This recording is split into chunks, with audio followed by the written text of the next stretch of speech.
Hi, this is Grandad 1982 here, and I'm gonna play a little Let's Play. It's not gonna be a full game, as you probably gathered if you've ever looked at my channel. I'm pretty shit at finishing games. I always get distracted by something new and shiny, or a patch comes out. So what this is going to be is just a little run through of the first few turns to see if we can get a fairly strong start. Because on the Civ Fanatic forums recently, I've seen a few posts, people saying, "Oh, I'm getting buried at Warlord," or I can't keep up at Prince. So I'm just gonna try to run through a few of just the basic things you should do at the start that will give you a strong position to build from. So to this end, I'm going to start with Washington because they don't have any, Americans don't have any particularly, the unique advantage ability, and their units don't really give an exceptionally strong opening, unlike say, I don't know, Hiawatha, who you can get resource, iron. His Mohawk warriors about the iron resource, which is pretty strong, so you can just bitch over anyone who's nearby. But I guess you know what I mean. I'm going to go Fractal, because it's a fun type of map. Small, I'm going to be playing on Emperor, even though this is to highlight a few things that people at the lower levels can try, just to give them that strong platform to advance off of. Advanced settings, as always, no ancient ruins and quick combat. And as always, I've got UI mods running as well, so that's Info Addict, Attila mod, extended plot, mouse over information, whatever it's called, custom notifications, and Civ Willard as well. I'll point them out in game if I think it's relevant. Okay, so without further ado, we'll start the game. Okay, so here we are. I'll start by talking about the unique ability. Manifest Destiny. All land units have +1 sight and 50% discount when purchasing tiles. +1 sight is great. It makes scouting really fast, really easy, because obviously every extra 1 tile of line of sight you have, you're getting significantly more tiles you can actually see. So it's fairly powerful. It's great for fog busting as well, which I probably will talk about a bit in this video. 50% discount on purchase tiles. Well, I mean, purchasing isn't particularly great anyway, but 50% discount, it makes it okay, you know. If you found a city and you think you're going to be competing for a resource, or you want to get a happiness resource quickly or something, then that makes it a more viable, financially viable option. Right, unique units, which we won't see in this game, but I will just cover briefly anyway. The B-17, it's a bomber, but it comes with, I forget the name of the promotion, bonus first. It comes with a promotion, first promotion for giving it a bonus against cities, which is good because with an armory and a barracks, it means you can start pumping out free promo B-17s out the gate, which is very powerful. And the Minuteman, it's a musket man, and it moves through rough terrain as if it was flat, which sounds pretty good. I mean, it's quite that's good. You can have a swarm of musketmen, Minutemen rather, and they will all be able to move through that rough terrain nice and quickly. The only problem with all muskets replacements is the musket isn't a particularly useful unit, and you can't upgrade your previous melee units to a musket. But other than that, I mean, it's okay. Okay, begin journey. Okay, so first things first, we'll look at what we have available to us.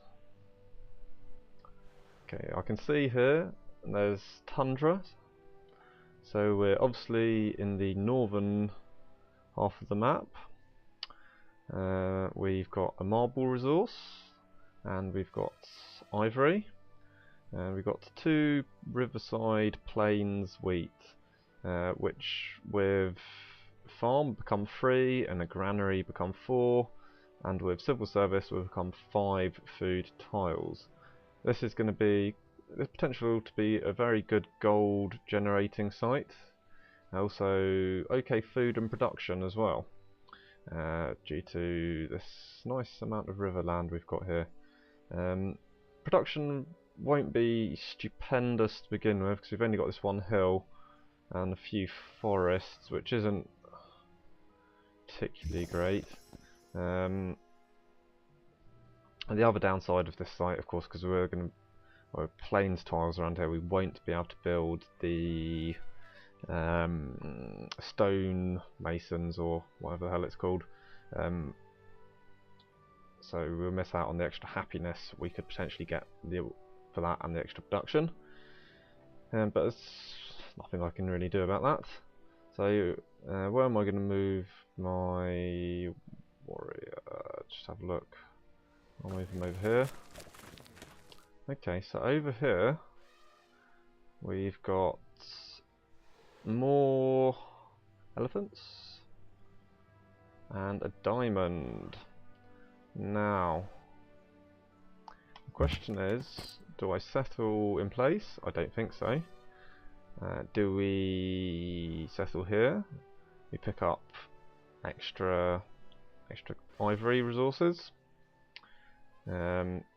Or do I settle on this hill, give up the river, and pick up all these resources? But that isn't particularly great because these are all out in the 3rd ring. If I do that, so I think what I'm going to do is I'm going to settle on this tile. Okay. This way it gives me the option of building a garden, which might be nice because all this extra food we have to generate a lot of great people, and a watermill, which would be okay as well potentially because the extra food and production that will give.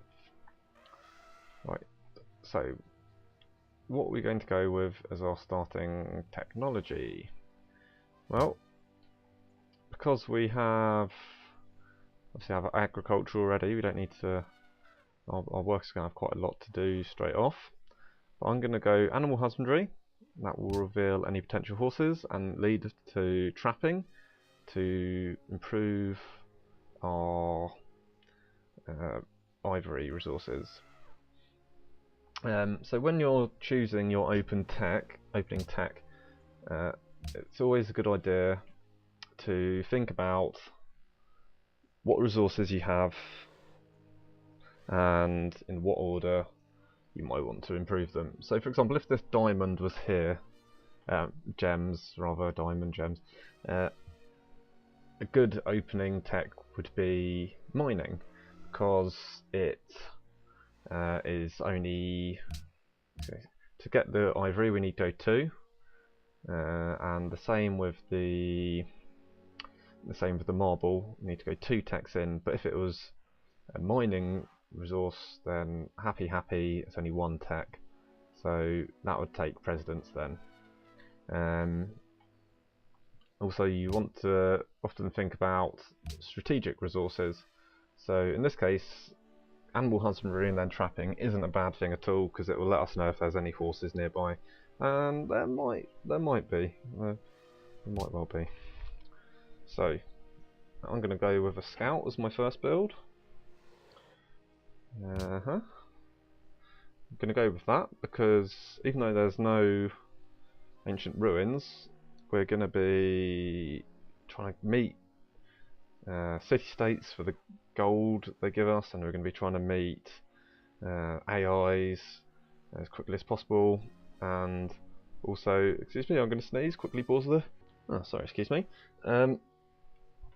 What was I saying before I sneezed? So meet the city-states and AIs, and also find potential new city sites quickly. So Scout is often a good first build, though you might not always do that. Sometimes it might be better to go over Warrior first, or it might be better to go over Monument first if, for some reason. If you, for example, if you're know you're on an archipelago map and you're going to be isolated, you might want to go with that Monument and really push your social policies quickly, because you know you're not going to be able to meet people or have too many problems with barbarians to begin with. Okay, so I'm going to explore out in this direction to have a look at this unique happy resource we don't have.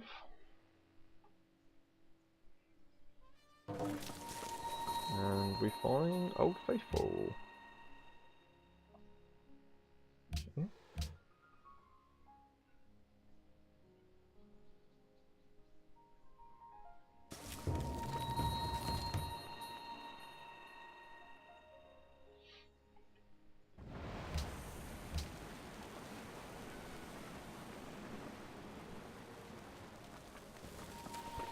And we meet Budapest with a neutral, 30 gold, first to meet them. They're going to be picking up the spices.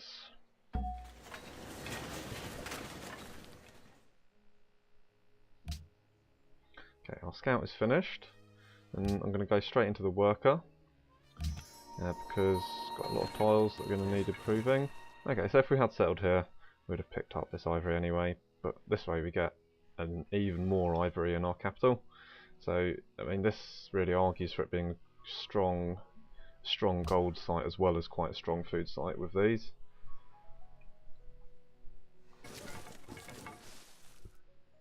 With the marble, potentially, because it's out on the third ring, we could use our unique ability to buy it cheaply.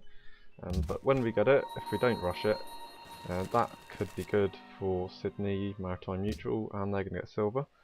We could use it for building some wonders in our capital. So that's something else you would potentially want to think about. Am I going to build any of the early game wonders? On the lower difficulty levels, it's much easier to do that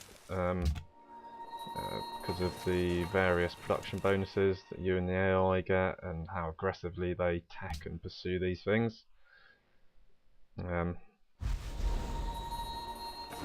meet Helsinki. You're friendly. And there's a bot camp there. Oh, we'll survive that though, that's okay. Okay, so I'll just bring my warrior up around here, see, there might be fur up here, I very much doubt it. And then he can come and hang around, do a bit of closer scouting down the south of my capital while my actual scout goes further afield. Thou shalt not muzzle. And so we have animal husbandry, and do we have horses? The answer is yes, we do. Okay, so this here is potentially quite a nice city site. It's a bit food poor, only having this unirrigated wheat.